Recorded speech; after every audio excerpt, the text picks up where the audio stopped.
What is going on, Rotogrinders? Welcome to the NFL Pick 6 show, week 16, down the quarter pole. We come down the stretch. Still a few more weeks. Week 15 just finished yesterday. We're recording this, of course, on a you guys are powering on through, I'm sure. I was writing up week 16 content during week 15 still. It was a lot of pain. Yeah, I have you seen your family? I know you had a tweet about have you seen the family since in the last few days or week, or are they doing okay? Have you sent a letter of some sort? Rumor is they're on Christmas break. I don't know. That, of course, is the voice of Rich Hribar. You all know that. Sharp football analysis. Also joining us, John Daigle, NBC Sports, a good football show podcast. How about yourself, Daigle? Are you it feels like you have your tweets all the time with the longest season. That was the longest week, right? And it feels like it hasn't stopped. This is all anytime I say that as well, I always love how Rich always follows it up and says factually correct. And so I will say right now that truly was the longest week ever. Yeah. How did you guys do? Did you move on in your season long? Did you crush in DFS? How did it work for you, Daigle? It was a good week. Had a good week in DFS. Everything we talked about, I played, including getting down cheap to Jeff Wilson, seeing that there weren't many other options and knew I could backdoor some touchdowns. That's the only reason literally you play Jeff Wilson, even though he did look as healthy as he's looked since he returned from injury. But nonetheless, yeah, double stacks with Rodgers. As we know, if you play Rodgers and Adams, not Contrarian. If you add 1% MVS, though, where we talked about where the Ravens allow targets, now we're cooking with gas. Was in second until 3 minutes remaining and most of the mid-stake single entry contest, and then had a Tyler Huntley team sneak up out of nowhere and couldn't even be mad because Tyler Huntley was an awesome play at 3%. So still paid for the Christmas gifts for the second week in a row, going strong. If you had a fun time in week 15, just wait for this week because it's even worse. Huntley, especially if you pair him with Andrews went nuts once again. How about yourself, Rich? How did week 15 go for you? It was all right. It was a mixed bag. I mean, DFS was fine. I didn't lose any money, so that's always a plus. And then we were 50-50 in season-long stuff. There were some teams that were absolutely hot garbage, especially one team that I thought was incredible. It just had all single-digit scores this week. That's just the way it went. But then I had some that were just so-so pop off because that's the way this week was too. So we pick up the pieces. We go on to week 16. We try to make some championships and get out of here. The FFPC main event team I drafted were 4-for-4 footballs. Ryan Noonan and Connor Allen is currently in 73rd place overall. With 2 weeks remaining. One time at God or whatever existence you believe in. Please. What does that pay? It starts out 1K at 125. What's first place of main event, Reeves? 250? It's 200. Is it 500? It might be. I think it may be 500 this year, 500K. Yeah. And we're in 73rd overall place, just 2 weeks remaining. No injuries or COVID. I don't want to say it out loud because we're kind of getting lucky right now. So we have a good team with backups ready to go, including backup cornerbacks and kickers because we stocked up before the last week of free agency. So we're in a good place right now. We just one time. We needed a little luck here for the next 2 weeks. It's like a rotisserie style. Is that's the way I understand it, or is it the way the playoffs work? Is that the final 3 weeks? It comes down to it. Just a summary. It adds your average score and then your total points for the next 3 weeks. And then we even had a good week we had Tua, we had Austin Eckler, we had Dalton Schultz in a flex because we had to start him. We had Jeff Wilson, and all the guys we had to pull off our bench went off. So we had a very good week, honestly. Yeah, you're trying to run into the Kamara game like last year. Who's going to give us the Christmas gift of the 6 touchdowns? Will it be Jonathan Taylor? I'm just impressed. You found a team that's dodged, injuries and COVID and everything that's going on. You're like Neo from the Matrix there. No, I'm impressed too. I'm not Neo. I'm as shocked as you. All right. And this is your first time on the show. Well, you're not aware of our format. We're going to dive into just a second. Of course, you focus on the main slate. There are games on Thursday, Sunday night, Monday night, Saturday night. We focus on the main slate. We break it down specifically those three featured games. After that, we run it back, talk about our favorite plays, position by position amongst games that we did not yet break down. The number one game that we're starting with this week is the Rams. The Rams at Minnesota. 49 is the total. Minnesota's a 3-point favorite. John, I'll start with you. The most projected plays as far as pace of play, according to Derek Carty's The Blitz. I always look at that. 131.3 plays projected. It has Cooper Kupp, which I don't know. I assume we'll have money to pay for Cooper Kupp by the time Sunday rolls around. I'm just kind of sort of guessing. We'll see. John, that's kind of a good place to start, I suppose. Cooper Kupp, good. And in a dome this time of year is nice. And also a perfect run back as far as Jefferson as well. Nobody else is going to see this coming to the slate, right? This is kind of sneaky. Well, how about just being Cooper Kupp? Even if he was outdoors in snow, what about if he's just Cooper Kupp? That's good enough this year. And also just setting up Cooper Kupp and Justin Jefferson. I don't know how many people are going to pay up at running back this week as well. Everyone's already talking about the cheapies. Of course, FanDuel, we'll talk about the James Robinson situation, but like DraftKings didn't do anything with James Robinson, bumped him up only $500. Everyone's talking about Justin Jackson, even though, again, we'll talk about him in a bit. He could have goal line carry siphon and not even matter, even though he is in a good spot. So I don't know how many people actually want to pay up for Dalvin Cook. So it's probably a situation where everyone starts their builds with expensive receivers, starting with Cooper Kupp and then going down at running back, which makes it really interesting as well. But just for it's not even just the Rams. Let's start with the Vikings here, because we're also off primetime flop lag with 87 freaking yards passing for Kirk Cousins. And whether it's the primetime narrative or not, I have no idea. It's just the fact that if we get some pushback here, like it's not just a situation where you can avoid or fade Dalvin Cook. You can also go right back to Kirk Cousins in these spots we always talk about where the target share is concerted. Like we know where he goes. He only goes to Justin Jefferson and KJ Osborne right now, assuming Adam Thielen's out. So whether it's productive or not, whether he actually produces, we don't know, but at least we know where he goes to when he does produce. And so just in fading Dalvin Cook, which again, Reeves talked about this, the reason we weren't playing Rashad Penny, not only because you didn't want to play him in an anomaly spot after he had all career highs, but because the Rams have allowed 3.7 yards per carry this year. You could say the same for Dalvin Cook, even though Dalvin Cook has averaged 30 touches in his last two games since returning from injury. But you can also say, okay, I can also get off Dalvin Cook and pay up for Justin Jefferson. I wonder, I know you don't do ownership on Wednesday, but I wonder where the field's going right now, since Justin Jefferson obviously is an awesome spot. You can skinny stack him with Cooper Kupp as well, averaging 11.5 targets in his last 6 games. And his last 2 target shares of 48% and 41%, scored in back-to-back starts, but he hasn't gone over 80 yards in the last 2 games. So this is not a situation to where like when it corrects itself with that target share, it's 100 yards and a touchdown. It's one where he literally breaks the dam. And so, yeah, I'd be more comfortable choosing Justin Jefferson significantly over Dalvin Cook, but I don't know where the field's going right now.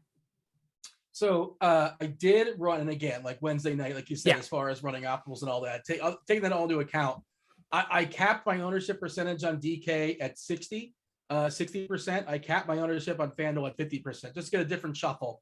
And both Justin Jefferson hit both thresholds, Jefferson and Kupp, 50% on FanDuel, both of them hit it. And on DK, same deal. Things will, of course, change, but like I imagine we will have some money to spend. Thoughts there, Rich, as far as your big spend on the Minnesota side? Would you start with Cook first or Jefferson first? And then, of course, ownership obviously could come into effect depending on how things roll around on Sunday. But just as far as, optimal raw points, who do you think is more likely to have a better path to success? Is it Jefferson or is it Cook? Definitely Jefferson. I mean, you look at, we already know Jalen Ramsey doesn't shadow anybody this year. He plays that star position. We don't know if Thielen's going to play, but even if Thielen does play in the 4 games prior to Thielen getting hurt, I mean, Justin Jefferson had 31%, 29%, 28%, and 35% of team targets. So that all still existed too as well. It's not like just these 48 and 45% target shares he's had the past 2 weeks need to be sticky. I mean, he was getting jammed with targets even before Thielen got hurt. The Rams actually surprisingly are 25th in the league in points allowed to opposing wide receiver ones too, probably because Jalen Ramsey doesn't move around. So there's an opportunity here. They don't give a lot of touchdowns to wide receivers though, which is the only thing that's kind of sticky. That's kind of been good for them like the entire season. Just a 2.3% touchdown rate to opposing wide receivers at second in the NFL. But they will give up some chunk plays and splash yardage. So that leads to like Jefferson. Cook is more of just like the contrarian play, like Daigle set up. I mean, there's really nothing from an objective angle, except for he's like the one guy to pay up for, assuming we don't have Austin Eckler. The touch share has been there. Alexander Madison's obviously been out the last 2 weeks.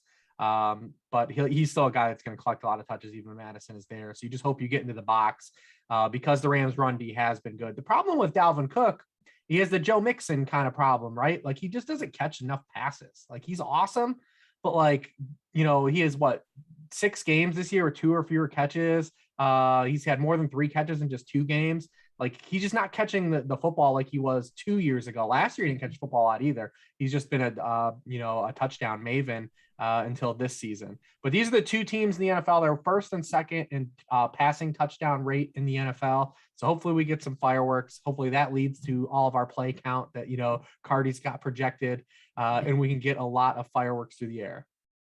Alexander Madison it's so odd the way you mentioned Dalvin Cook, especially in the last 2 games, with those high target shares. It's almost like the Devontae Adams effect where Justin Jefferson is soaking up everything. And we do have questions if it can keep up 40%. But like you said, if it goes back to normal, like it was 30% before, so who cares? But even Alexander Madison had 16 targets in his 3 spot starts for Dalvin Cook. Whereas like you mentioned, Dalvin Cook, they're just not using in the passing game for whatever reason. Yeah, it's frustrating. John, you're starting a stack. You're starting a stack in this game. You're starting with Stafford or you're starting with Cousins? Who's your quarterback? Cousins, knowing that I could also be crying Sunday afternoon. But I like the double stacks with Cousin. I still think KJ Osborne's sneaky as well. Yes, Justin Jefferson out-targeted him significantly. KJ Osborne finished with just 3 points, despite running the second most routes, as he's going to keep doing without Adam Thielen. But again, we know where the ball's going to go. So it's a good bounce back spot if you can mentally get there. We have to see how the rest of the field shakes out in those mid-priced receivers, since it seems like we're going to get a few chalk spots around other teams we'll talk about when we get to positional plays. Rich, if you have a similar thought or a contrarian thought, or just it's kind of a coin toss and you can choose your own adventure, both are perfectly fine. Also, talk about the Rams, their backfield, Henderson and Sonny Michel. Yeah, I'll probably in small field stuff just stack this both ways, see if I can hit something at 1 o'clock and then kind of move on from there, see how I need to adjust those teams throughout the course of the afternoon. The Rams backfield kind of played out like we thought. Darrell Henderson had basically missed the previous 2 weeks. He had just gotten activated off COVID just 3 days before the game. So it wasn't like we were really expecting him to do a lot, but there were also, paired with the whispers of, Sean McVay talking up Sonny Michel's interior rushing, all that kind of signaled that it was going to be a Michel night, and it was. He played 48 snaps compared to 18 for Darrell Henderson. He used that to his advantage at 115 total yards. This is a spot that we would look at. I mean, Minnesota 31, 31st in the NFL in EPA against the run. They have allowed 4.4 yards per carry to backs. That's 22nd. They're 19th in rushing points allowed per game. They're 18th in receiving points allowed per game to backfields. The only thing that when you play Rams running backs, and if you were playing Darrell Henderson earlier in the year, but one thing you always have to remember is that the Rams lead the NFL in passing rate inside the 5-yard line. They lead the NFL in passing rate inside the 10-yard line, and they're second in passing rate inside the red zone. Now that McVay's got his new boy toy and Matthew Stafford, full confidence in the passing game in the red zone. When under Jared Goff the past 2 years, they're a bottom 5 team in all those categories. So we've got a lot of like the varsity blues running back going on with like these Rams running backs. They better score from long distance because they don't get a lot of freebies. Those are all Cooper Kupps. Nicely done with the varsity blues reference. Same price, incidentally, on FanDuel as far as Henderson versus Michel, and on DK, I think we have Michel a tick cheaper. Yeah, he's 5.5 on DK and 5.7 for Henderson. When here to add on there? Yeah, when Jay Glazer, he doesn't come around often this year in particular, but when he comes around, when Omar starts walking around the corner whistling "Farmer in the Dell," you better perk up and listen, And boy, did he lay that Sony Michel news 10 minutes to lineup lock out of nowhere. Like in all single entries, even a 2-game slate, Sony Michel was only 17% rostered last night, just because the news came in so late. But Jay Glazer has just been on it this year. Are they still doing that homage there in Baltimore for Omar coming? I remember that was a thing they did when the actor passed. I think they are for the whole. I thought they were doing it for the whole year, but now they should Snoop. Stop it now. Yeah, they should keep that. Sure. Now they're just disrespecting his legacy. Oh, Baltimore, you mean? Yeah, because they're bad. They're a bad football team. Yeah, they're not very good. They got a fun quarterback though. Even though they do have Snoop under center now as well, so they have Omar and Snoop. Yeah, that's right. Yeah. Didn't somebody, who was it that tweeted out there was Snoop Dogg? Like they put the wrong. Snoop Dogg. Well, who was it? It had to be Rap, wasn't it? It was Rap Sheet. Yeah, of course it was. Oh, it was someone who has never watched one single episode of The Wire. Yeah, absolutely. Amazing. I will say I want to play some Odell here because I don't know if you guys remember back in week 4 when we were on the Odell versus Vikings train. I want some retribution for a quarterback that can throw it to him when he's open. So I want to chase my week 4 Odell points that I was promised in week 4, and I want them here in week 16. That's a sneaky revenge, like versus say, like the corners are like, yeah, we shut you down. Well, now I actually got somebody that's capable of throwing the ball to me. Yeah, all right, I'm sold. Do we have to say anything about Kupp? Like, what's to say here? Week 16, he might be breaking all the all-time receiver records. The only thing bad about Cooper Kupp is that terrible beard he has. It's like it. It's like the only thing bad about him. The very first time I heard him talk, did you guys hear him talk before? I've never one of the best players in all the NFL, and like he broke down that play. I don't, you probably saw the clip where he's breaking down the play, and I never heard that voice before. I was like, okay, that's how Cooper Kupp sounds, and of course it was pretty cool how he broke down the play. The NFL is terrible at marketing their stars outside of quarterbacks. I mean, it's not surprising. Yeah, like they're wearing helmets. They're lucky Patrick Mahomes. They're lucky Patrick Mahomes is so good. Otherwise, we would only know about his brother and that he puts ketchup on macaroni and cheese. That's it. Oh, but yeah. Did you see his brother get dunked on Twitter about a week ago? Buddy, or so? I saw everything about his brother. Yep. Yeah. Anything else that's worth highlighting in this game? John, did you have a thought as far as like Jefferson and Beckham? Of course, you can throw those guys in tournaments, especially if you're stacking this game up. You want to double stack as far as the Stafford side. Anything else before we move on? This is clearly the best game, right? This is the best game in the slate and the clear and obvious studs. We think so. Lots of good games that could fail this week. I'm very nervous for football this week. I mean, did anyone watch football last week? There's a clear path to failure. Yeah, that's true. Yes, yeah. But even like some of the most exciting games, I'm somewhat worried about. Like, what if Kyler's injured? What if like the Bengals Ravens game we're about to talk about? There's some really reason it could go wrong there. Stafford has been good, fortunately, in back-to-back games against the Cardinals and Jaguars.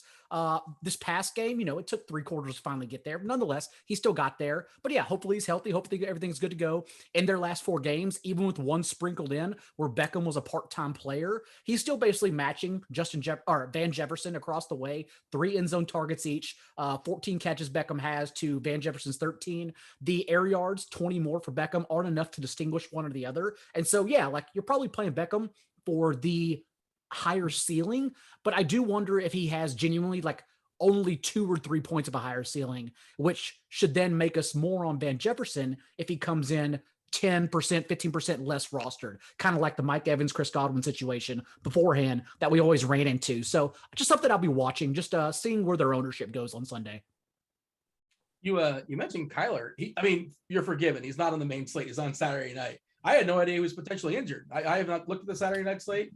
Is he dinged? No, he's probably fine, but he did bang up his ankle on that very last play of the game against the Rams. And then, they looked like shit this past week. So that's about it. That's my only injury analysis. Yeah, and they pulled him, like the game was essentially over, but they usually keep the guy out. It was like an 18-point lead, like 3 minutes to go. And the game will typically be over when you kick field goal down 17-0 and 24-3. So yeah, the game's over. They thought like it's Detroit. We can't lose. Something is going to happen where things are going to change. And it just turns out, no, that's not how it went.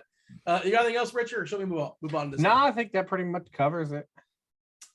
All right. Game number 2. Interesting because we talked about the game with the Rams and Minnesota, the most projected plays in the slate. Guess what? This one has the least projected according to Derek Carty's splits. Despite that, there are some definitely plays we'll talk about. Baltimore at Cincinnati. Cincinnati minus 2.5. 45 total. We don't know about Lamar. Lamar, by the way, if he goes, he's 6'9" on DK. It's a really cheap Lamar price for DK. Of course, Huntley is he's 6K on DK, 7.5 on FanDuel. Lamar 7.8 on FanDuel. I'll throw it to you, Rich. We're just guessing. You want to take both routes, or who do you expect to be under center for Baltimore come Sunday? If Lamar can play, I would assume that they're going to push for him to play. I mean, we don't want a limited Lamar playing on any level, though. I know that because, look at the production that he has that comes from rushing.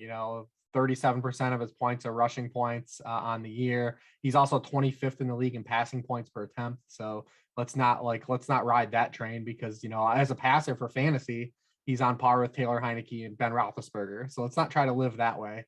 So we'd rather at least just have, Huntley if it's going to be 100% quarterback, but, it remains to be seen. He didn't practice today on Wednesday, but we'll see what happens. And he wasn't good when these teams played earlier in the season. I mean, the Bengals pressured Lamar Jackson on 45% of his dropbacks in that game. It was the fourth highest rate in the league. Lamar was just 4 of 10 passing under pressure in that game for 65 yards. He was really kind of awful. It was kind of like the start of like the downward trend for Lamar Jackson, like on the course of the season. But yeah, I mean, I'm not really focused on him. I like this Bengals side because I'm curious to see just what's going to happen. I mean, I remember this same conversation, Dean. You led the conversation the same way. This game's projected for the fewest plays. Yeah. But, because, there's a couple of things that are in play here. One, the Ravens run a ton of plays because they run the ball a lot and they run the ball a lot with their quarterbacks. The Bengals don't run a lot of plays because they either run the ball 3 times and then punt, or they score from 60 yards out, like in 2 plays. That's like what they do. They lead the NFL in touchdowns from outside the red zone. That's why they're so bad in terms of getting to the red zone. They're actually really good in the red zone when they do get there. But they're like 30th in red zone plays because they lead the NFL in touchdowns from outside the red zone. But remember when we had this talk about this game earlier in the year, we talked about, if the Bengals want to blitz Joe Burrow, it's going to be a nightmare. And, they did that. They came out, they blitzed him 39% of the time. It was the 3rd highest blitz rate that week, and Joe Burrow torched them. Since that game, Joe Burrow has been blitzed only Patrick Mahomes has been blitzed less than Joe Burrow. Everyone saw that game and was like, nope, ain't doing that. We ain't going to blitz him no more. So it's going to be real curious to see what the Ravens do because they did not blitz Aaron Rodgers. They did not. They were like, nope, we're not going to blitz Aaron Rodgers at all. We're going to drop back, try to play coverage, have 7 guys guard Devontae Adams, see if that works. So it's going to be really interesting to see if the Ravens kind of adjust to what got them absolutely blitzcragged in that week 7 meeting. And the rest of the league is adapted to not sending pressure at Joe Burrow in this game. Who is the DC for Baltimore? And is it like a crusty old guy with his arms crossed? And Wink Martindale. Is he stubborn or is he willing to say hey, maybe I was wrong. Let's try something different. Do we know? It's tough because it's part of who they are. Their linebackers aren't good in coverage. So they kind of have to rush those guys. They're it's the way they constructed their team, but they've had so many injuries in the back end that it's just, they just don't have the guys to play man coverage. So I don't know if they will continue to do it or not, or just who they are, but their personnel kind of dictates that they still want to use those linebackers to rush the passer. So you talked about the Odell Beckham revenge game. This is also a Reeves revenge game since you did so well on this slate, which I understand week 5 seems like 2 years ago, but hey, we were successful one time. Yeah, it was the last time they played. Yeah. So what are your thoughts here, John? Your thoughts as far as how they're going to handle Burrow there, the defense for Baltimore, but nonetheless, either way, you can certainly play the angle of they're just going to do the same thing, and Burrow's going to have a shot to really get loose. And his possible pairings, his likely pairings, your favorite pairing, I assume, is Jamar Chase, especially for the long ball. Higgins certainly in play. Boyd, I think, is kind of a distant third. I'm not sure if that changed throughout the season. Is that kind of where you're at as well? Yeah, Boyd has popped up the last couple of games. The issue is, even if we get Lamar, it's not only if we get Lamar limited, if we get Lamar, is he good? Because remember, he was bad at football in the last month prior to injury. And at that salary on DraftKings, I think everyone would then jam him in thinking he's a good play. And maybe he is. And if he's at 3%, who could say that's probably good ownership to roster Lamar Jackson if no one else is going to. But at that salary, I do wonder if anyone actually would avoid that. And so just worried about this game overall. And on the Bengals side, not just the blitz passing for Joe Burrow, but just the fact that this team has shown us what they want to do since they returned from their bye all year long, really. But in their last 5 games out of their bye, they have the 3rd highest run play rate on first down, averaging just 3.5 yards per carry. This past week, they ran on 17 of 22 first downs. They're not an explosive offense. They just got by because the Broncos can't move the ball at all. And so it's just pretty concerning, honestly. There are more ways to see this game going wrong than it is right. And early in the week, it seems the one that's going to catch steam. And so that's why I'm pretty concerned overall about rostering players in this one. We'll see where we get to. I mean, when a receiver has 200 yards against the team and plays them again, people are going to find an easy path to get there. Yeah. Well, not only that, but also the slate breakers and Mark Andrews and Tyler Huntley the week after. And I do admittedly have this stigma to where I don't want to go back to the good player unless you're Cooper Kupp or Jonathan Taylor, because I understand now that you have to play them. But 1 week later in a different matchup altogether, we talked about why we love the Ravens, the Packers so much last week. This week, we can poke holes in it. So it's just scary. I'm really worried about this matchup, honestly. You like any of the running backs? Anybody for Baltimore? I mean, it's just I don't like throwing darts there. Things can happen, but it's hard to predict that any of these guys for Baltimore, as far as the running backs, like a Freeman or a Murray. Yeah. Well, the issue crickets. Well, no. Well, the 2 games prior to last week, at least Latavius Murray literally only totaled 5 touches. It was all Devontae Freeman. But then this past week, they got Murray involved out of nowhere for 8 touches, including 7 carries. And so Devontae Freeman can get by as a sneaky cheap pivot if he's the only one. But when Murray's even sprinkling in for 5+ touches, that's not enough. At this stage of his career, you need Freeman to get everything. And so not for me. Rich, you weren't too quick to answer that one, so I imagine you're not a fan either. That's kind of where I'm at as well, too. Feel free to say otherwise. I mean, listen, I'm not going to push anyone away for anything they want to do, but there's no way a Ravens running back is going to make my player pool. That's pretty much where I'm at, too. We've seen Andrews. Rich, Andrews has gotten loose heavily in the last 2 games, mostly with Huntley, or at least a game and a half or whatever it may be. 2 of his 3 biggest games in the season, a ton of targets as well, too. We know how tight ends can separate themselves sometimes in the slate. How much is he a priority? Is he better, Rich? I mean, the sample size isn't huge, obviously, but would you kind of sort of somewhat maybe want Huntley if you're going to play Andrews? Does that make him a little bit more appealing, or is it small sample stuff? I mean, the intermediate efficiency for Huntley has been really good the past 2 games. I mean, the low A-dot high efficiency passes. So, I mean, I don't have a problem. But I mean, Andrews he hasn't had fewer than 8 targets in a game since week 7. So you're getting the volume you're paying for. I mean, this is the number 1 tight end scorer through fantasy at this point. Kelsey on Thursday reclaimed it, and Mark Andrews was like, nah. Bring it back over here.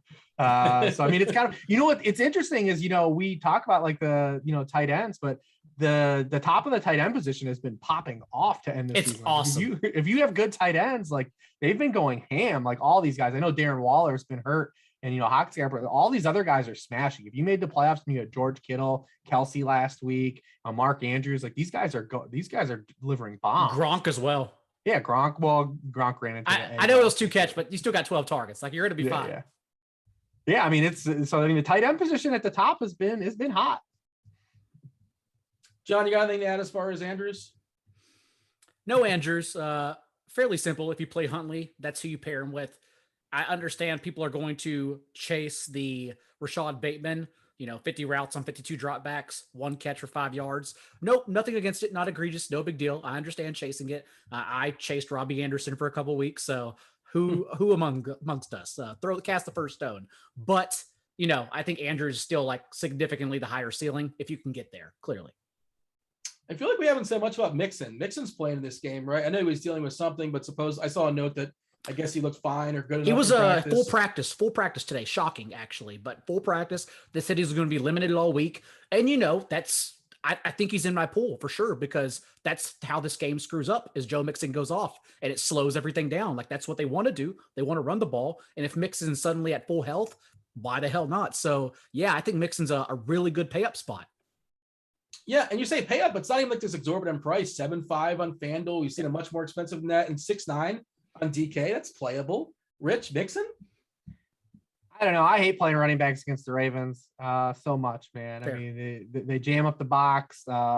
They're number one in the NFL in rate of runs to go for 5 or more yards. The first time these teams played, Mixon, he had 59 yards and a touchdown. He got there at the end of the long touchdown run. The other thing with Mixon is that, I mean, they just don't throw to him anymore. He doesn't catch the ball. I mean, it's all, his ceiling is totally tied to the games that he catches the ball. A lot of people were talking about like the touchdown streak he was on. But no, look at every good game he's had in terms of fantasy. They all come when they threw him the football. And he has 9 games at 2 or fewer receptions. And in those 9 games, he's been higher than the RB23 in scoring just once.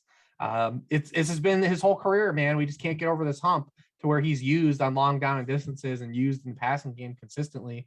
And like, here we are at this crossroads again at this point of the season, just complaining about him being an early down grinder and not catching the football. It's frustrating. It's because he is a good pass catcher. We got anything else here, boys? Moving on. We are moving on. The featured game number 3, Tampa at Carolina. Carolina getting 11 points. The total here is 44, which I would venture is probably the lowest Tampa total on the season, possibly. Just sort of a thought process there. Of course, Tampa without Godwin, that's going to hurt them a good bit. Without Fournette as well. This is where our cheapies are, right, John? This is where it kind of like makes stuff work. Depending on where you're shopping, as far as Antonio Brown, 7K on FanDuel, 4.9 on DK. Ronald Jones, presumably the number 1 running back now, 5.4 on FanDuel, 5.1 on DK.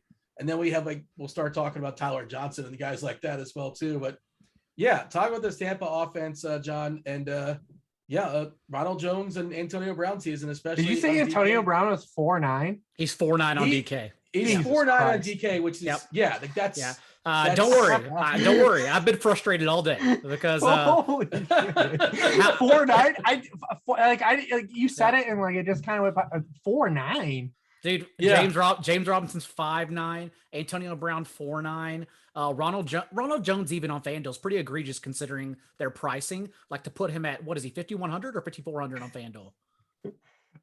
He's 54, but they played on Sunday night, so I don't mind true. That. Yeah, Ron John snuck through because they played on Sunday night. I'm more upset by Justin Jackson's pricing on both sites because Austin Eckler almost missed the previous week, so it was already a warning for them to bump up his price because both sites jammed up P. Ryan. But 4.9 for Antonio Brown. I didn't even look at that. That's absolutely insane. And what's most frustrating is that remember his timeline for his ankle injury, because I've had people ask me this. The game he was supposed to return from injury was the 6 weeks of that timeline. They said 4 to 6 weeks. It was the 6th week, and so he was coming back. So he basically got an extra 3 weeks of rehab and should be 100% now at 4.9. So 90% Antonio Brown. Get ready to swallow that chalk. Nonetheless, it's interesting spot for the Bucs because, without Chris Godwin, Tyler Johnson displays, without Mike Evans, Brashad Perryman, most likely in his place, assuming he tests out from the COVID list. Maybe they're not the team, especially against a Panthers defense. We know the pass rush is how the Panthers stopping the pass as well. Maybe they're not the team we've seen that passes the ball at the second highest rate from neutral game script. Maybe they do even sink back to 10th highest league average, gifting more carries to the early down workhorse in this situation, Ronald Jones. And so that's the question I'm asking myself. Is this even the same passing offense without the talent to pass? Antonio Brown's awesome, but Tyler Johnson and Brashad Perryman, they're not Chris Godwin and Mike Evans. And so I do wonder if it's still run heavy game script and backdooring touchdowns is how we get there in FanDuel, and 20 plus carries for Ronald Jones against this defense. That's fine at his price on FanDuel in particular. And so that's where I start with this game and how I'm going to approach it. John, do you think Brown, is there any kind of easing in or just I know you just talked about it, but how do you know? Game action, live game action is just sort of it's different than practice and all that. And you think it just say, and he wasn't even getting 100%, but of course Godwin and Evans were there too. But you think he just steps in and gets 70% of the snaps, which is obviously that should be enough. That should be fine, especially on DK. FanDuel, a little bit different conversation, but he's the first player putting cash games, probably one of the first games on DK. And we talked about it. Well, how do you find the salary to get Cooper Kupp? Here's one of the places. Your thoughts as far as that. It's not only that, but remember, even let's just go back to week 1 against the Cowboys, prime time. Antonio Brown was a wide receiver 1, even with Mike Evans and Chris Godwin healthy. Now imagine him surrounded by Tyler Johnson and Brashad Perryman. Brown has finished as a top 12 receiver in 3 of his 5 games this year and 5 of his last 13 regular season contests since joining the Bucs. And that was with all 13 of those games so far have been played with those 2 guys. And so now as the number 1 receiver, Gronk, of course, at full health as well, but now as the number 1 receiver, like, yeah, man, it's sometimes it's simple as it's 4-9. All right, jumping here, Rich. Brown, Tyler Johnson, Scotty Miller, Rashard Perryman. Like, how far deep do we go as far as dissecting these receivers? Of course, Brown is in his own tier, and then, I guess Tyler Johnson and Perryman, and then Scotty Miller is probably after that. Is it worth digging that far? Do we have to on this slate? And I guess we'll find out come Sunday. But as of right now, I don't know if we need to do that. But yeah, any thoughts there as far as the receiving core for Tampa? I mean, the Bucs wide receivers had 5 full games together, and Antonio Brown led the team in targets, catches, and receiving yards, and with 4 touchdowns. And he only ran a route on 65% of the dropbacks, which was 64th among all wide receivers. Now he's going to be a full-time player. We have a pretty limited sample of him playing without some of the Bucs guys, but in week 17 last year, Mike Evans missed the game and he had 14 targets. I imagine we're going to see something similar also. And this is, a small sample of him playing this year. When he played, he absolutely eviscerated man coverage, which the Panthers play at the 7th highest rate in the league. 19.5 yards per catch, 3.8 yards per route run against man coverage earlier this season. So, I mean, 4-9 is that I still can't get past that. I mean, even I was like, I was like, damn, 7K on FanDuel, like he's still pretty cheap there, but 4-9 is like, there's no way he should be in anything like his cash. He's gonna be 100% owned. He should be. There's no reason not to not play him at that price. The tournament guys are salivating though. Like for tournaments, it's a very interesting fade. And if he doesn't score a touchdown and he gets 7 for 70. I'd much rather take my chances fading Ronald Jones at 5K than Antonio Brown at 4-9 on a full PPR site. We don't know Le'Veon Bell's involvement just yet, but just even this past week, whenever Leonard Fournette left the game, Keyshawn Vaughn outsnapped Ronald Jones on conversion downs, 3rd and 4th down, 6-2. We've seen even in the past, going back to last year, Vaughn played the 2-minute drill over Ronald Jones when he was starting. So like Ronald Jones ain't catching passes. He's basically Jeff Wilson in a much better offense, which is fine. Again, on FanDuel, we can get there. But again, on DraftKings, like there is reason to fade Ronald Jones knowing he's not going to catch passes. Le'Veon Bell was like talking smack to like Jake Paul like a week ago, and he wanted to box him. Wasn't that him? I feel like that was him. I think he wanted to get involved in boxing. He's like, oh, another team wants me. All right, let's go. Like I can't imagine he's going to take a huge chunk, but you never know, I suppose. Well, I hope it goes better for him than it did Frank Gore. Yeah.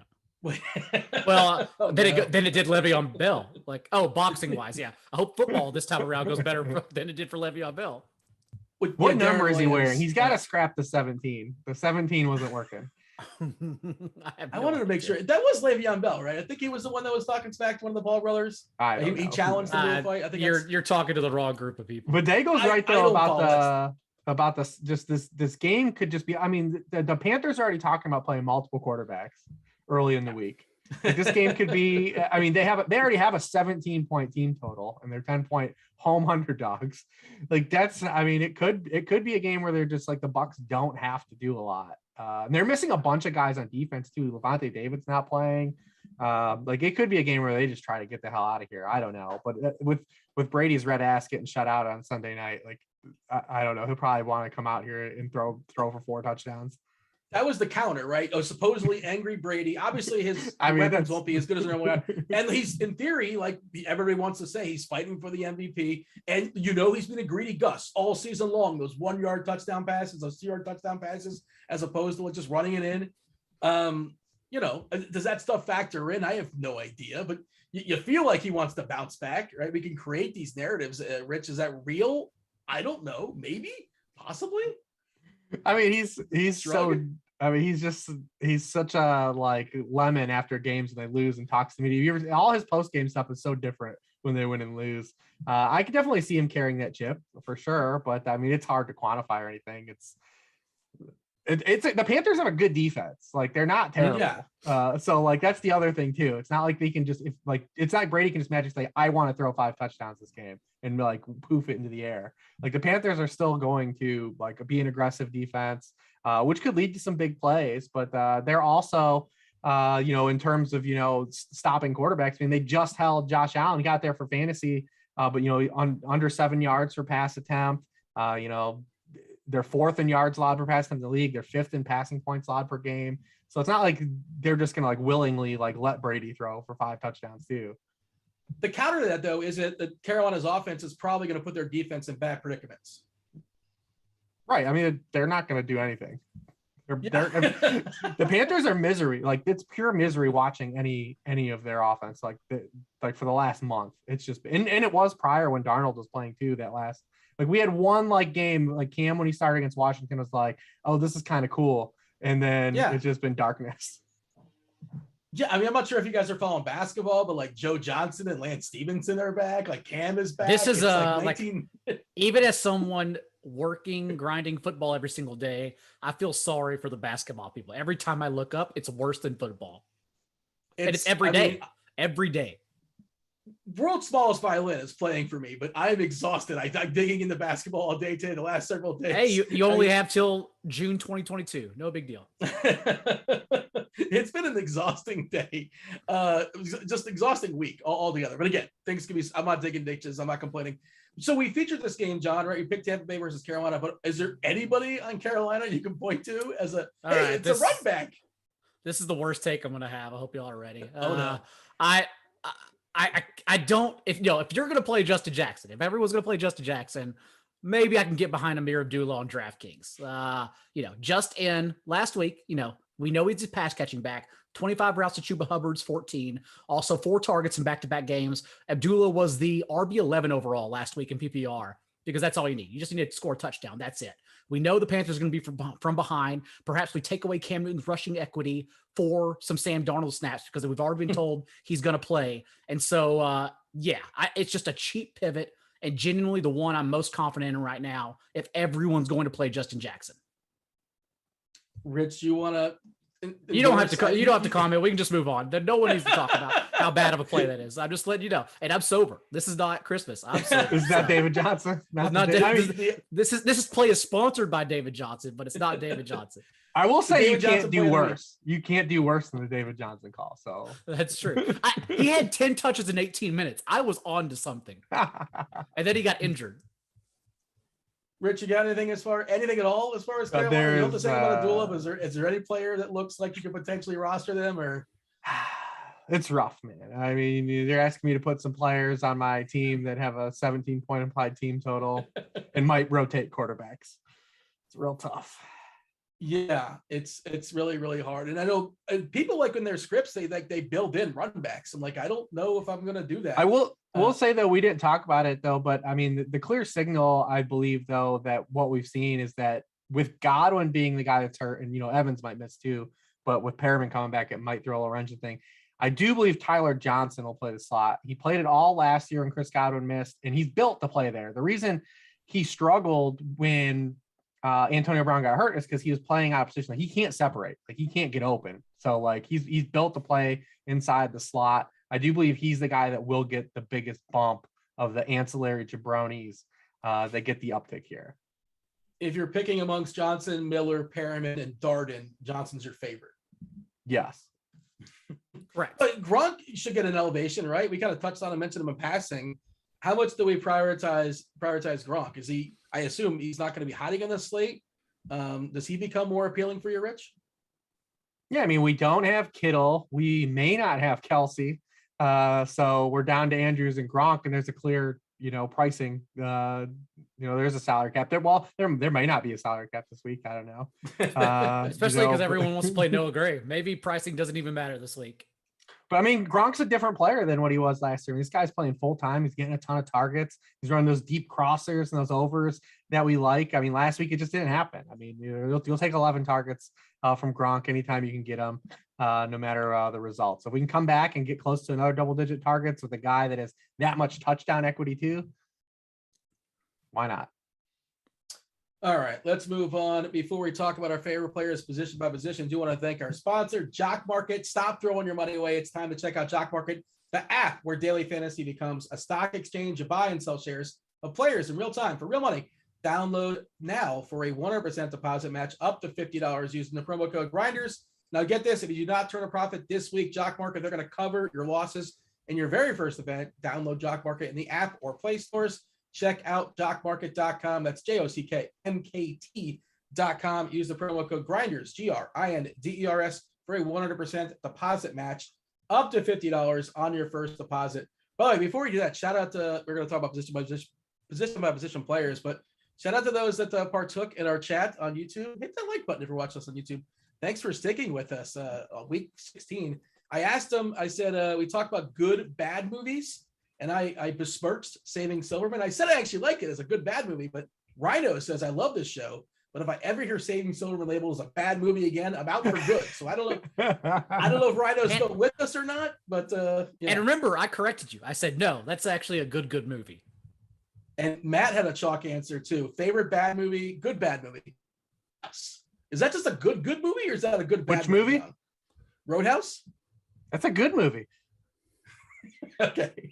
Well, it's a good movie. It's ridiculous, but it's good, I mean, right? I was thinking too after we got down because I was on spot, like, because that's my wheelhouse. That's like when I grew up, like, mid late 80s. That's my jam. Because like I was thinking like all the Van Damme movies are my shit. Like Hard Target is like Hard Target where he grabs the snake and like punches the snake. Wilford Brimley speaks with like a Creole accent in that movie. He roundhouses a dude off a motorcycle. Like, yeah, that's excellent bad movie. Kickboxer, Sudden Death. Bloodsport was my favorite growing up. Bloodsport's the chalk. Yeah, I think that's the chalk for sure. It's Hard Target was the one I kept always going to. It was the underrated bad movie. Okay,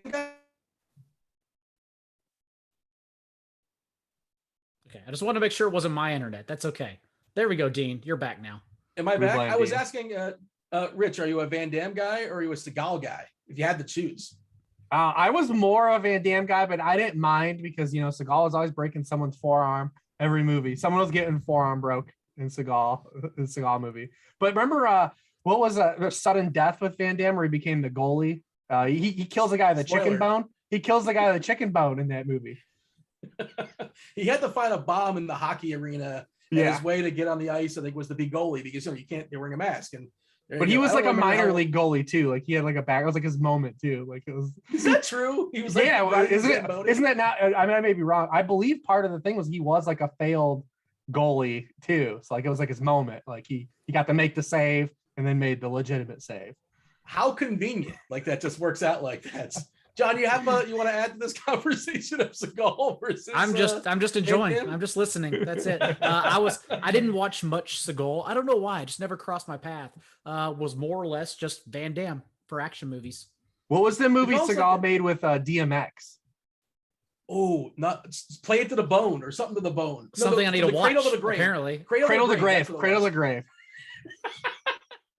Play It to the Bone's like a Woody Harrelson movie or something like that. But Seagal these days is like an honorary. He's like a sheriff for Louisiana somewhere, and I think it's a reality show built around it. So yeah, there have at it. I don't know what channel it's on, but check your local listings. They don't sponsor this show. Quarterbacks. John, we have a game in Houston. Justin Herbert's playing quarterback. Mahomes, who really knows he's throwing the ball to, but Mahomes on the board for sure. Jalen Hurts. He's got some legs. He's playing the Giants. Allen, not a great matchup, but it's still Josh Allen versus New England. Where are you looking as far as some quarterbacks we've yet to talk about, John? Yeah, it's just hard to discuss Mahomes right now. One, it was early, but not even without Kelsey and Hill starting that conversation. Also against the Chargers, they only got 2 drives in, but Kelsey only had 1 catch in that game before Derwin James got injured. So Chiefs offense probably still just fine, but not one I think scares me just yet. Famous last words. I think right now, really, I only have while we're pending the Chargers offense, Jalen Hurts is really the one that sticks out. It's not a Giants defense problem like Dak struggle. It's a Dak problem right now. Jalen Hurts averaging more rushing fantasy points per game than Miles Sanders. Only Joe Mixon, James Conner, and Jonathan Taylor have more rushing touchdowns. So really just a floor spot for Jalen Hurts in that game. And that's honestly that's about it right now while everything shakes out for me. What do you have for us, Rich? Yeah, that's pretty accurate. Especially now that Justin Fields looks like he has a hurt ankle, so that's not very cool. We talked about, Cousins, Stafford. We talked about Burrow. If we get Huntley, yeah, I mean, it pretty much covers it. Herbert, very good if you want to pay for him against the Texans. That's about it. Right. I don't have anything cute at the quarterback position this week. At this juncture, with Brandon Cooks out or perhaps out, we can't even tout Davis Mills again. I will say, I am very, very much. I didn't think I would be this upset that Jared Goff might not play, but I've got the Sun God on a bunch of rosters that are still alive. And man, Tim Boyle was so bad earlier in the year. I don't think I could play him. I don't know if I could play the Sun God with Tim Boyle. Is that the backup? It's not Blau, or is he not? Who is Blau playing, backup? Or is it going to be Boyle? I mean, I don't know. I don't know. Was Blau? I thought Blau was on the COVID list at that time. I could be wrong though. God, I hope. I think Boyle was. Oh my gosh, Boyle was so bad. I mean, Blau. You're hoping for David Blau. Yes. Blau was bad last year too, as well. But yeah, he wasn't as bad as Boyle. His name. But listen, the point is, I didn't think we'd be missing Jared Goff, but Jared Goff actually 3 of the past 4 weeks has played really well. Yeah. And I'm very sad. I'm very sad about his development. Don't know what you got till it's gone. Yeah. Can always be worse. Testing that theory. Let's talk about some running backs, Rich. Robinson potentially gets loose here against the Jets. I saw the Jets had a slew of players that ended up on the COVID list today. We'll see how that goes down. I don't know. It's hard to speculate on a Wednesday night. There is a difference in price on Robinson. On DK, he's 5'9". On FanDuel, he's like 7'3", 7'4". He's 8'2". He's 8'2". Oh, okay. They don't joke around. They do this, every now and then. They don't joke around, and they did not wait for it. So the analysis, Rich, is that James Robinson is a good play on DK, and on FanDuel, you can play him, but not a lock and load. Is that reasonable, son? Yeah, probably. 8.2 is a significant price bump. I assume that something part of the algorithm is like previous ownership helps bump it up too, but because he was so popular on FanDuel last week. But you play anyone against the Jets. Obviously, the ghost of Duke Johnson rolled out and set career highs.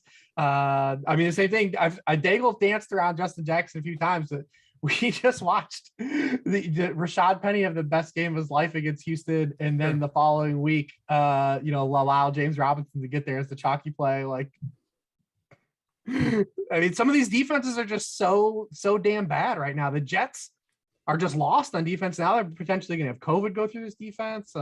It's not like James Robinson is sexy, but everyone gets there against the Jets. Duke Johnson just had 130 yards and 2 touchdowns on a team that can't run the football. And he got paid. He got signed. He's got to send like a fruit basket, right? Or something like that. Good for him. Listen, that was vindication. This is the year of the ghost. Daigle brought up Amir Abdullah. Laquan Treadwell is out here scoring 10 PPR points a game. Yep. Cordero Patterson's like offensive player of the year. Like all the dynasty ghosts are like back. Like Dante Foreman is like RB1 now. All the ghosts are in play. John, if Eckler's not a go and it's Jackson, is it clearly Jackson? What's the split with him and like Kelly?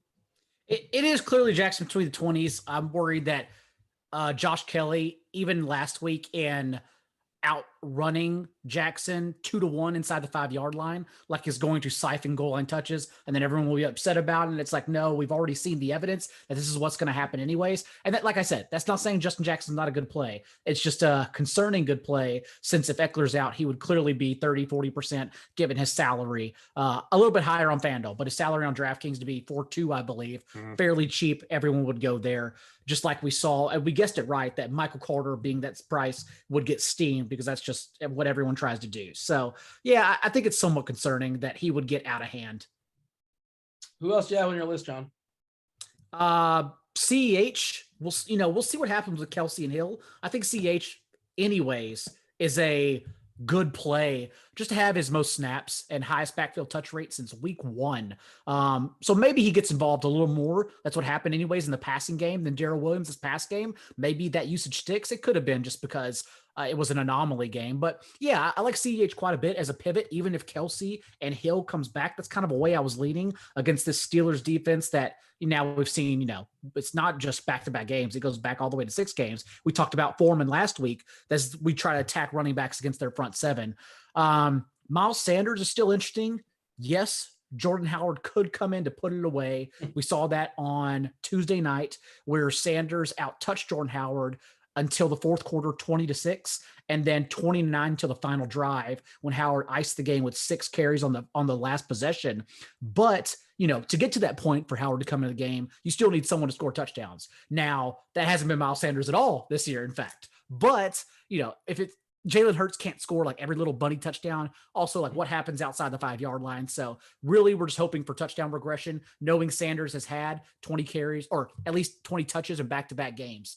And then perhaps let's see what happens in this game with Justin Fields, but maybe David Montgomery, knowing he's being used as more of a pass catching back, despite the fact that Damian Williams has been back for 2 consecutive games now. I could see myself attacking that too, even though you would be worried about volume in that situation for both offenses, since Seattle is just so freaking putrid right now.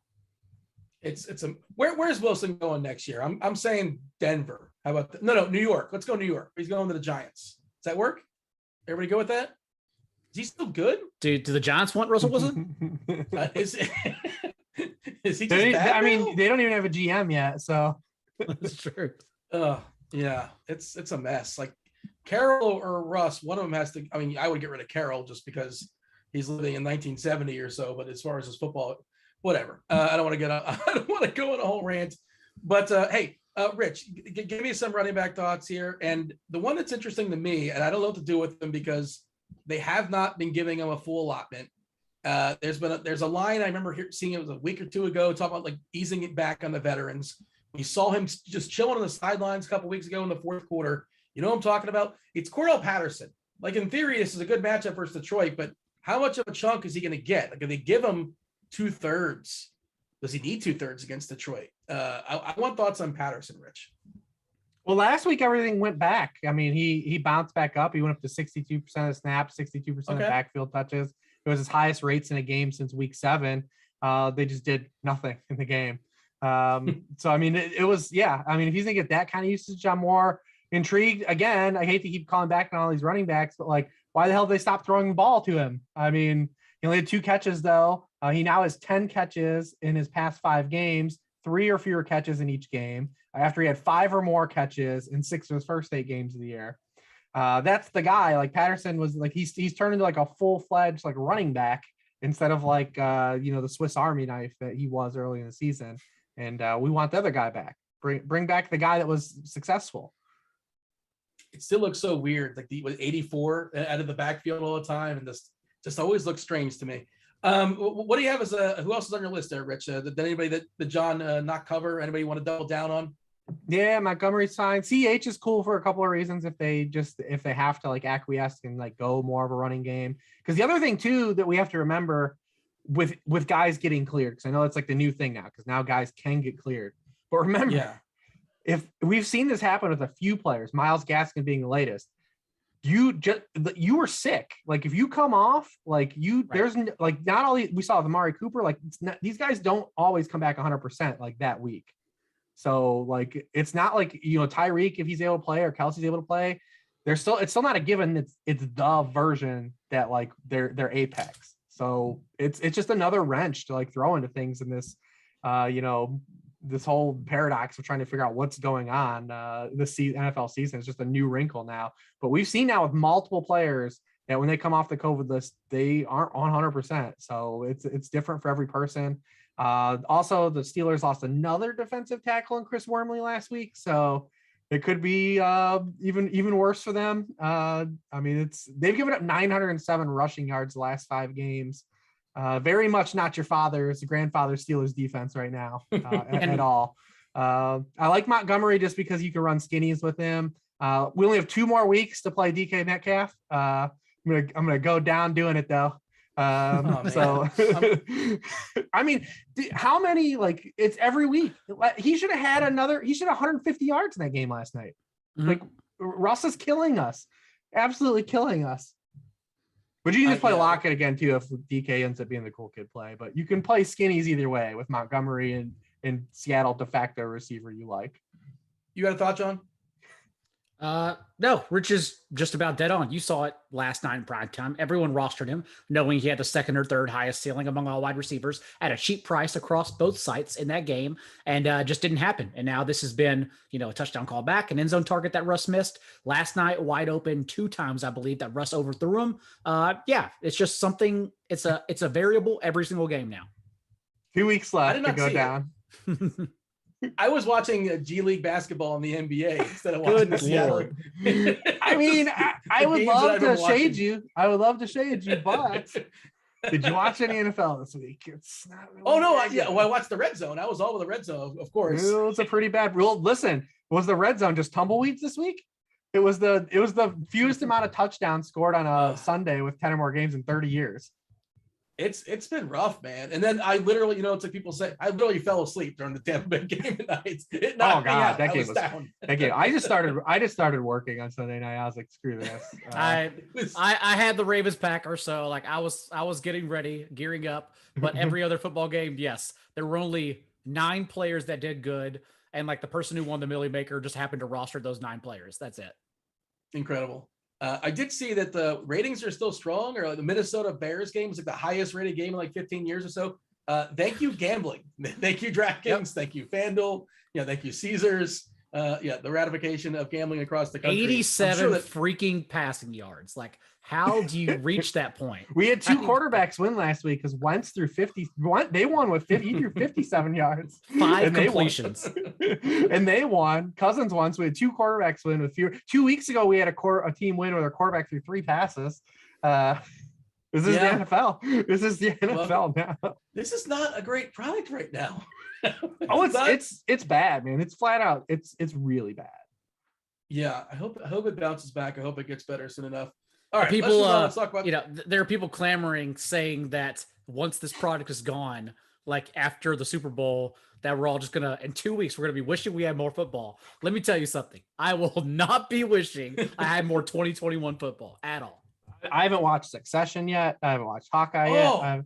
I haven't watched Dexter yet. I hear Yellowstone is good. I'm gonna watch Yellowstone. I've got stuff to get to, man. I ain't worried about any more Bears Vikings games. Your DVR is full. It's waiting to be watched. Oh, you need to watch Squid Games first. Please put that atop your list. Oh, Rich, you really take a day off and watch something. I can't take a day off. The NFL plays every day. You keep moving. Now they play every day. They play every day. I know. Now they play every day. I can't what the hell, man? They're playing at Christmas. I can't even get away. By the way, the Dexter season's been a lot of fun, but Succession is just fabulous. Well, I love Succession, so I've been wanting to get fabulous.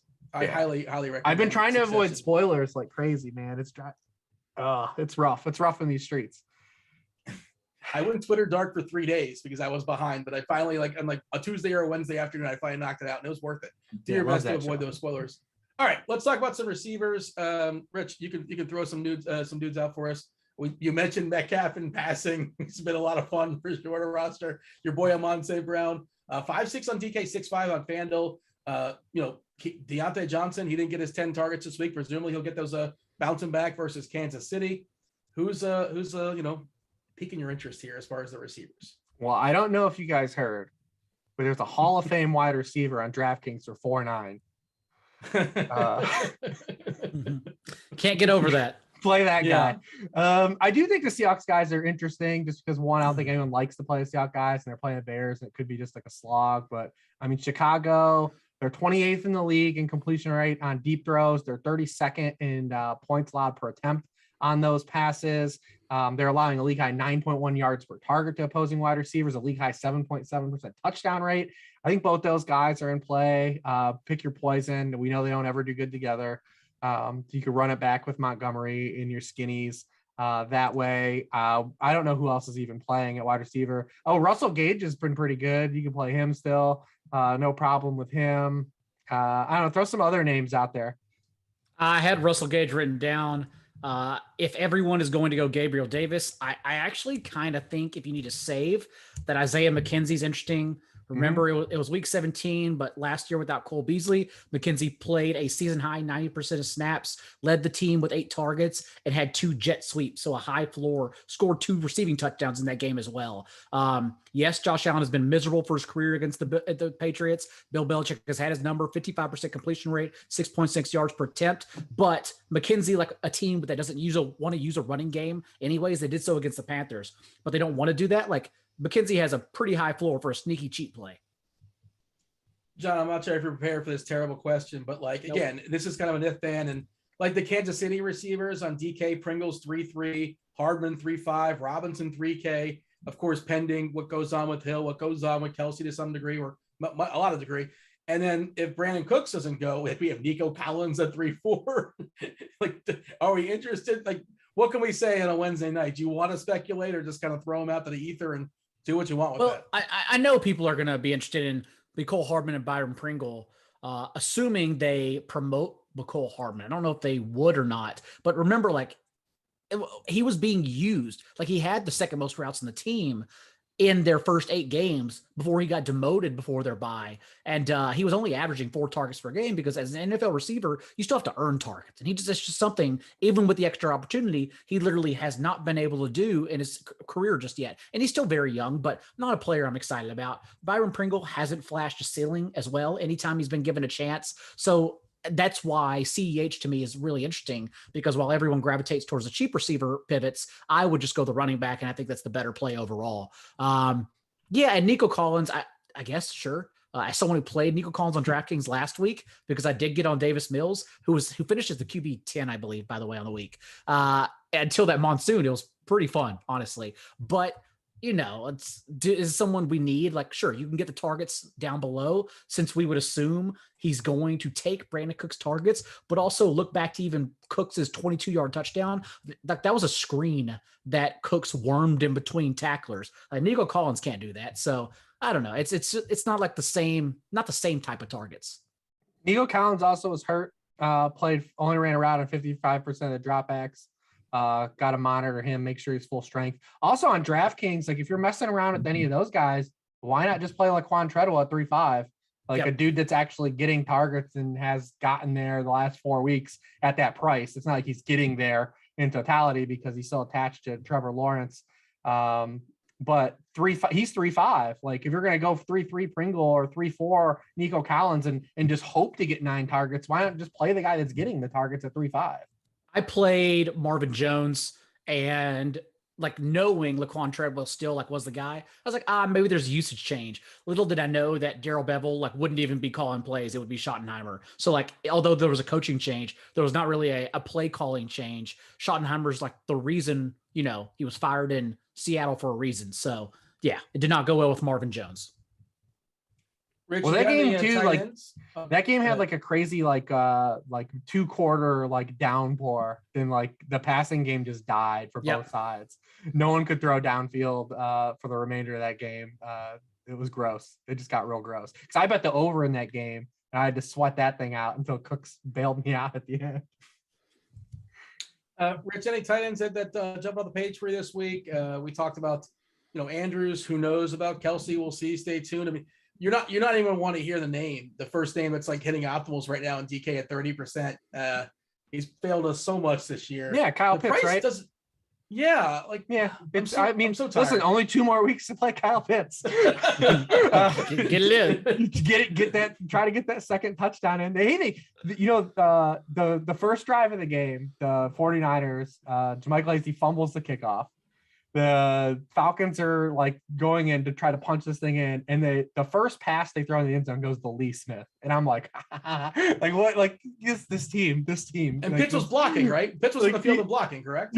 They threw to Lee Smith. They dialed the play to Lee Smith. The week before, they dial up a design call to Hayden Hurst. They did throw to Pitts in the end zone on the 4th down play call, luckily, but when they got dialed up that play to Lee Smith, I just could do anything but just eternally laugh. This is what's going on here. It's hilarious. But hey, listen, he's got 20% of team targets over the last 8 games. The Lions suck. You only got 2 weeks left to play him. If not here, why not? Why not, man? But I believe he is popping though, because the matchup and the amount of targets he gets.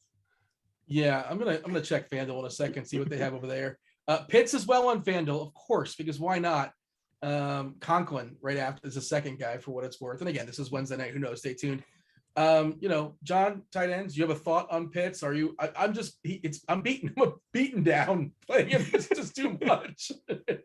I surrender, man. No thoughts on Pitts. You either play him or don't, and I choose not to, and it's worked out well in my DFS career so far, at least for this year.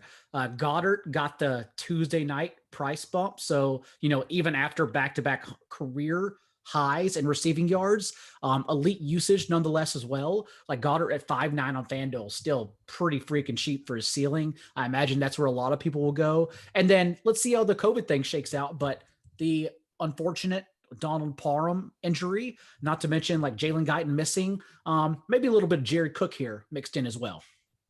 Oh boy, there it is. I was wondering who the cheapie was. Like, who is that the best cheapie we have to consider?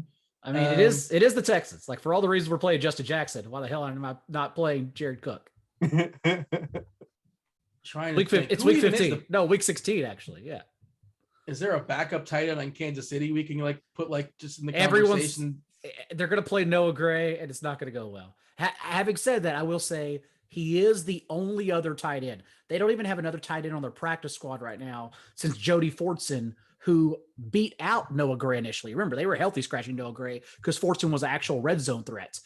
He's injured as well. I believe he returned to practice. He's eligible to come off injured reserve, so maybe he's in there, which would screw it all up. But if he's out, and Kelsey scratched, Noah Gray is literally the only tight end in the roster.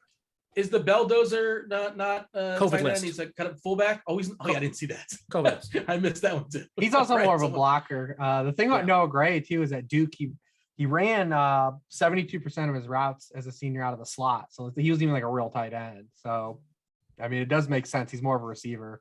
That's probably why he doesn't play now, because he's like all these guys, they're just trying to adjust in the NFL, learning how to I have to block dudes up here. Like, oh, okay. But yeah, he was literally just a slot receiver at Duke. We're going to call it. That's the show, right? That's it. We're going to finish on Noah Gray. I think that's the old Georgia stanza. I mean, did you want a Zach Gentry take? If you have one, by all means. Don't. He's just really tall. He's also going to play every snap. That's your take. He's really tall. Actually tall. Yeah, he's really tall. John, if for whatever reason the people don't know where to find you in week 16, I know it's ridiculous to even that, but we got to get the plugs in just in case for those that are still hanging around. Tell the people where they can find you around all the socials and all that good stuff. At Not Jay Daigle on Twitter, NBCSportsEdge.com, where I will be going back right after this and updating the waivers, since Yahoo was kind enough to push waivers to Thursday. So let's just work and watch football every single week this week. Why the hell not? So I'll be updating the waivers for you. If you want to check in an hour just to make sure all your ducks in a row for the COVID list, for injuries, I have it all written down behind me. I'd have to make sure everything's sorted, and a good football show on iTunes. Rich? Yeah, at Lord Reeves on Twitter. Worksheet, sharp football analysis every Wednesday with my guys Daigle and Dean, and Merry Christmas, Happy Holidays, everybody. I hope everyone has a really good holiday. We'll be back next week, burning it down, heading into New Year. You can find Rich on his couch in a couple weeks, catching up in the DVR as well. Or no spoilers. You keep them spoilers off my timeline. Oh, if you put any spoilers in the chat or whatever, you're banned. That's it. You're out.